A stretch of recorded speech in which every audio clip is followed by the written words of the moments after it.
welcome back to my channel. This is Wishblend reporting in. This is part 4 of the update for the fan-based project Evolution An EDRPG Addition. Space and vehicle combat.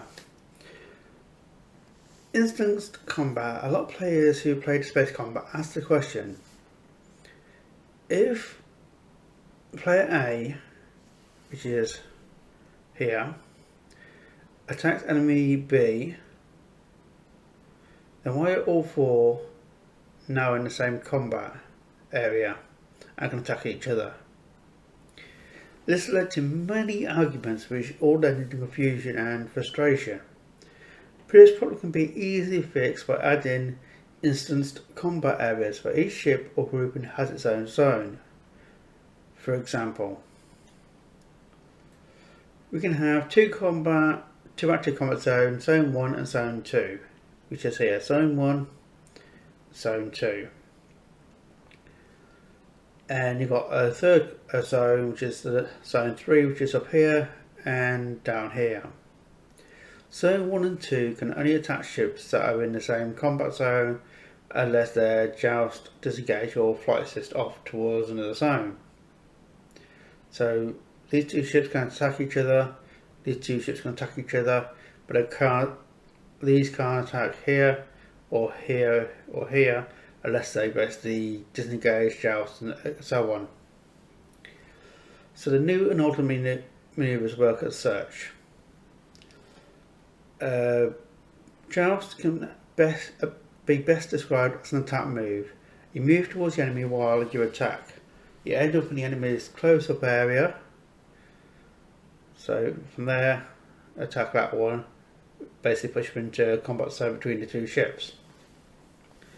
It can also be used to move from one combat area to another while attacking. Other ships can try a dogfight and pursue to stop this from moving over.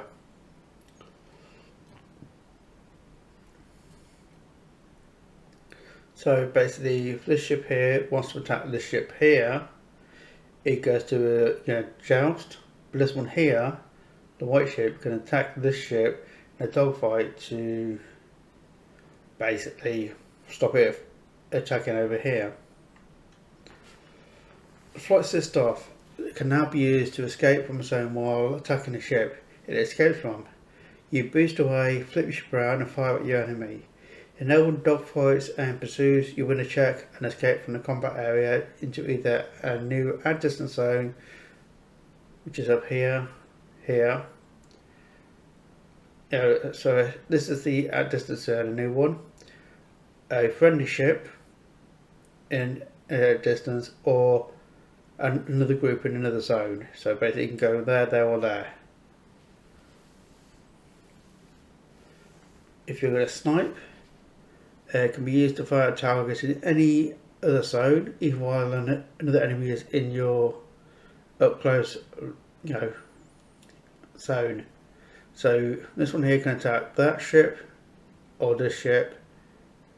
That one there can attack this ship or this one, even though there's one next to it in combat. You just change your target. Disengage can now be used to move from one combat area to another. If disengaged is used as an action, it grants the disengaged ship a +2 on the pursuit check. Group attack. A group attack requires that you're all in the same zone as at least one other friendly ship. It works by skipping turns until the last ship in your zone is allowed to take action. Each ship then decides which target from the other zone you want to attack, and the whole group performs a joust attack at the same time. Of course, you can also attack a lone ship in the add distance zone. If you get attacked before you can move together, the maneuver is interrupted.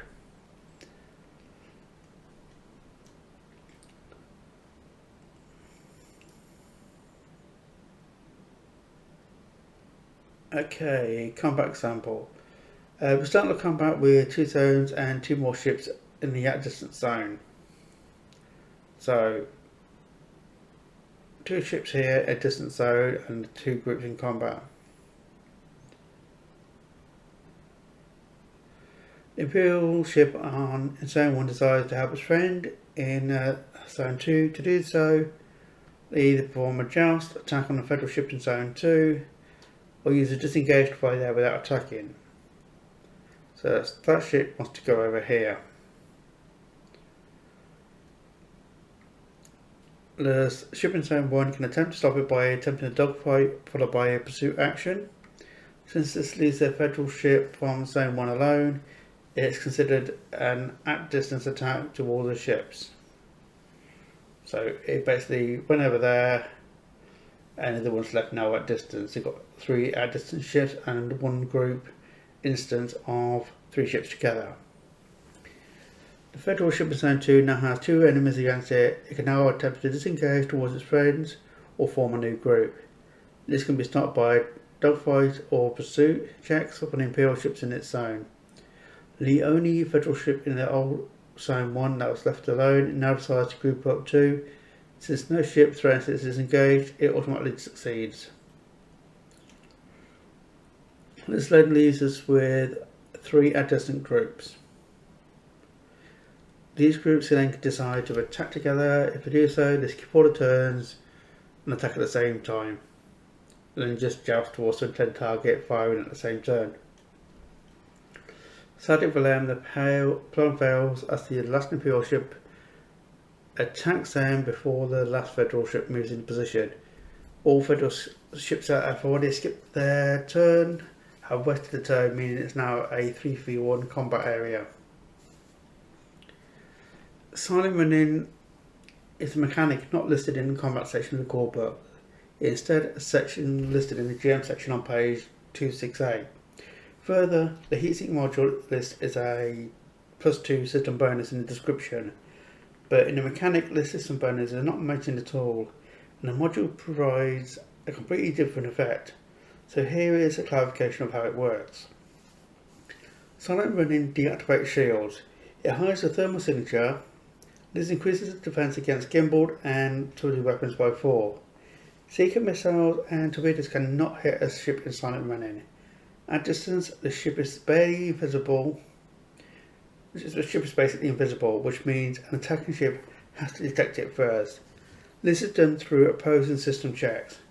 The silent running ship adds a +4 if it's a small, +2 if it's a medium. Long ships do not receive a bonus. The detecting ship adds its sensor bonus to the roll. If a ship is detected, it can be attacked as usual but keeps a defense bonus against gimbaled or tilted weapons. Silent running can only be kept up for 10 turns or 1 minute. This can be increased by using a heatsink, which resets a timer. If the ship stays in silent running for more than that, crew members will take 1d10 damage per turn, and 3 random components will take 1d10 damage each. So that's the basic silent running mechanic, along with the new instant combat mechanic. So rebalancing the escape from space combat. In Elite Dangerous, charging your frame shift drive is affected by mass lock factor. This is the game we're talking about here. If your O mass is higher than that of your surrounding targets, you can easily get away. If it is not, the charge is delayed. In EDRPG, this led to a problem. To charge your FSD, you need to disengage from up close to at distance. To do this, you have to evade a pursuit check. You then have to do the same again at distance and win another pursuit check. Pursuit is speed plus half spaceship piloting. A Type 9 with 0 speed and elite pilot with 100 piloting would have a 5 here. A Cabinet 3 with a harmless player and 40 piloting would have a 14. That means the elite Type 9 has to roll a 10 to get an equal value to the harmless Cobra with a rolled 1. This is a problem. The big ship can never escape. To fix this, all ships now have an additional mass lock value. Instead of using the ship speed for pursuit to jump away, it uses the mass lock value. You can now also attempt to jump when the enemy is in your up close range. So the bigger the ship, the higher the mass lock value. So there's more chance you can actually escape in the bigger ships. With this table, the Elite Type 9 has a pursuit score of 21, while the Harmless Cobra has a score of 10. It is no longer possible to completely lock down a large ship with a small fighter unless you're really unlucky with your roll. Interdiction and emergency dropout. After the interdiction or forced emergency dropout, the FDS has to recalibrate itself. It takes 3 turns before the FSD can be charged again. I think that's a typo there. I'll just quickly amend that. FSD. As I say, it's work in progress, so there will be typos we come across. But I hope you're enjoying the what we've got so far and what's still to come. Alternative FSD charge mechanic. Instead of using the pursuit system, you can also use a point-based system which reflects the charge speed of the FSD. If no enemy is nearby, so you're at distance, you gain 10 points per turn. At 20 points, you jump away or into Super Cruise. If you're up close with the enemy who has a higher mass lock factor, then you accumulate less points. The amount of points is 10. The mass lock factor difference to a minimum of 1. If you kill back mass lock factor 8, attempts to escape with one forward mass lock factor 10, difference is 10, so your charge speed is 8. If you kill back mass lock factor 8, attempts to escape from a type 10 mass lock factor 26, the difference is 16. This will reduce your charge into -6. Since that's not possible, you charge with 1 point per turn. You should attempt to flee to the at-distance zone first. This system makes it a lot easier for large ships to escape, as only an even larger ship can prevent them from charging.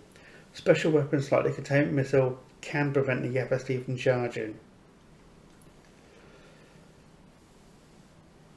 Alternative rules for targeting the modules. Target modules is always possible, even with fixed weapons. Instead of restricting this to gimbaled weapons, you can use the following table to determine the difficulty. That means that yes, you can now start modules with the railgun. So if it's a small ship that you're targeting, this is your ship, you're attacking this target.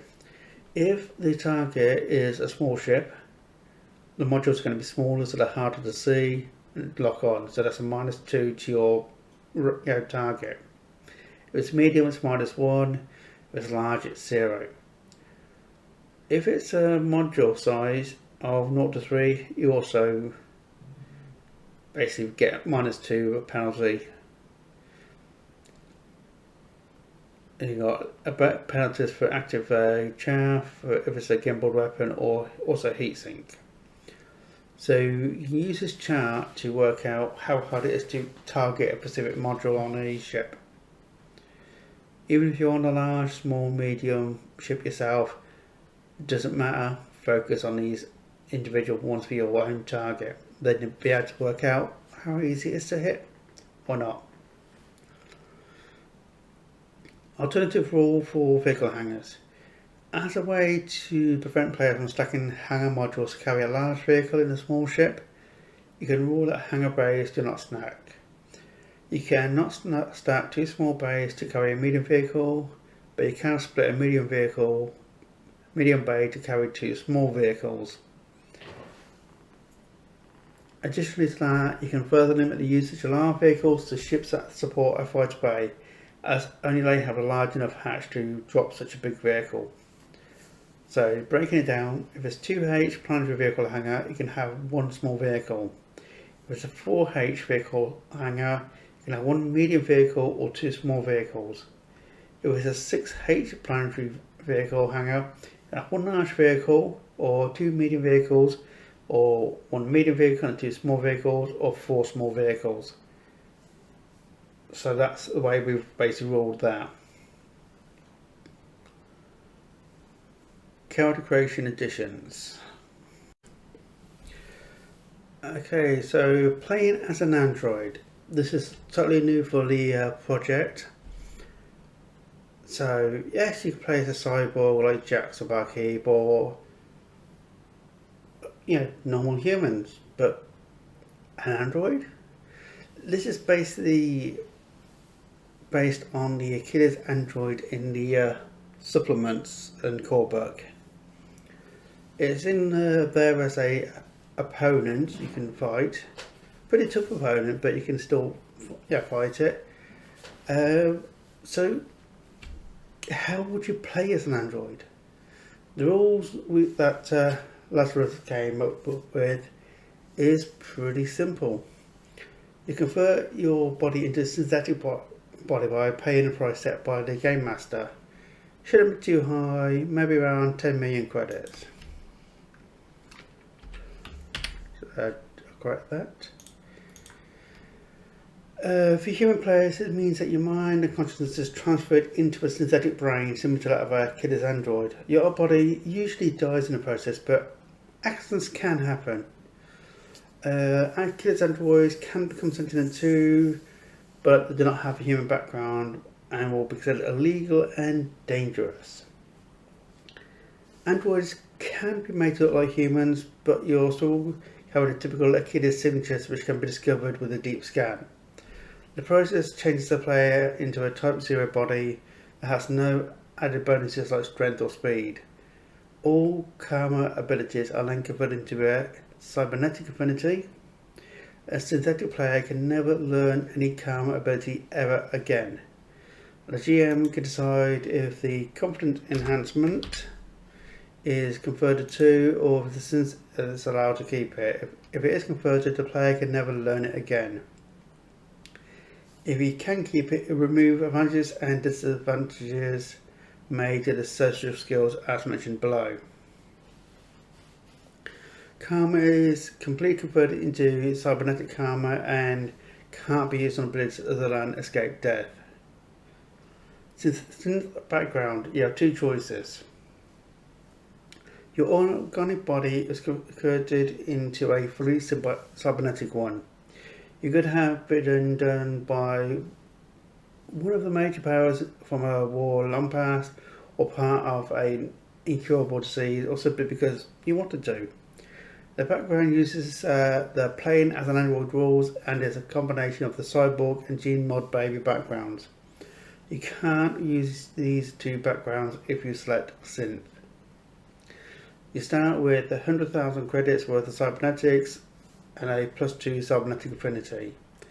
So advantages and disadvantages, what are they? If you're a cybernetic person, well, first, you do not need to breathe. You can survive in a vacuum of space or underwater because you don't have any oxygen, because you've got no lungs and that to keep alive. You're immune to toxins and bleeding. There's no need to sleep. You can still rest, but you're fully awake and aware during that time and can use it for low energy activities like reading a book or keeping a watch. There's no need to eat, although you still can, but taste works differently now. Imagine describing a colour to a blind person. You can describe what it tastes like, but the person wouldn't taste the same thing. You can detect ingredients and even poison much more easily due to your sensors. That's positive. The disadvantages though, and there's a few. So EMP grenades will work like a flashbang against your cyber skill and not inflict any damage, but it could cause you to freeze up at certain points. Your social skills are all messed up. You have a -4 on bargain, charm, diplomacy and insight, as almost no one trusts you and sees you as a freak. You may receive a +2 on bluff and intimidate, as you're harder to read. And you could also be denied access to stations or places without going through a special check. This usually disables your combat modules. You could require ranks, titles and permits to get away with it. A high rank with a superpower could allow access similar to a permit system. Temporary access could be granted with a bounty hunt to your permits given out by a mission handler. Certain like-minded people might treat you as a normal person though, but they are rare. The Utopia Commune is one such group. If you have confidence, none of that happens. You are treated as a normal person. Certain medkits, older ones or natural remedies, have no effect on your body. Medkits created in the modern age contain nanite treatments that work on your body as well as on nobody else. You are heavy. You can't swim, and carrying you is a group effort. If you're a sentient android, you'll be treated as hostile once it's discovered what you are. So that's a big one there. You have to play hide and seek. Sub skills.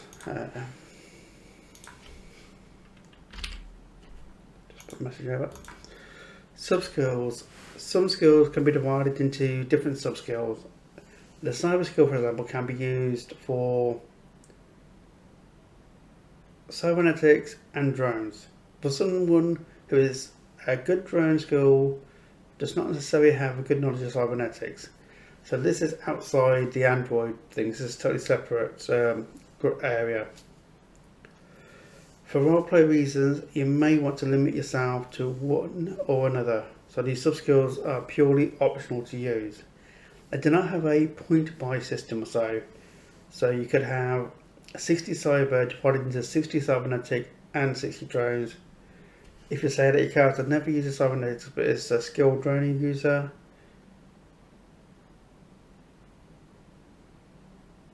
you could say that you have 0 cybernetics and 60 drones, just to show the difference for skill checks. Here's a few examples of skills that can be divided. I think that should be 30 and 30. Let me just amend that.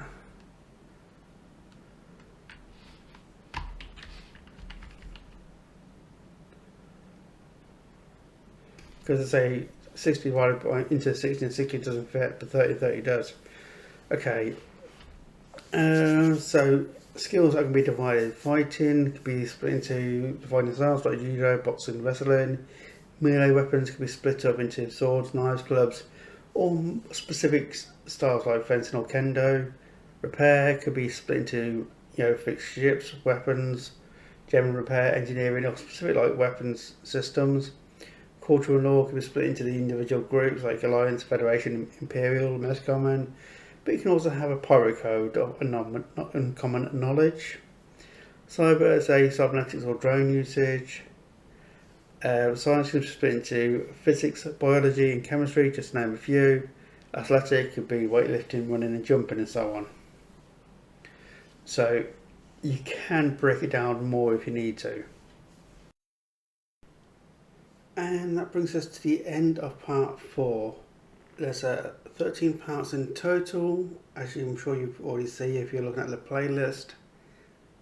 So please continue with us. It's a big update and it's still ongoing. Laters.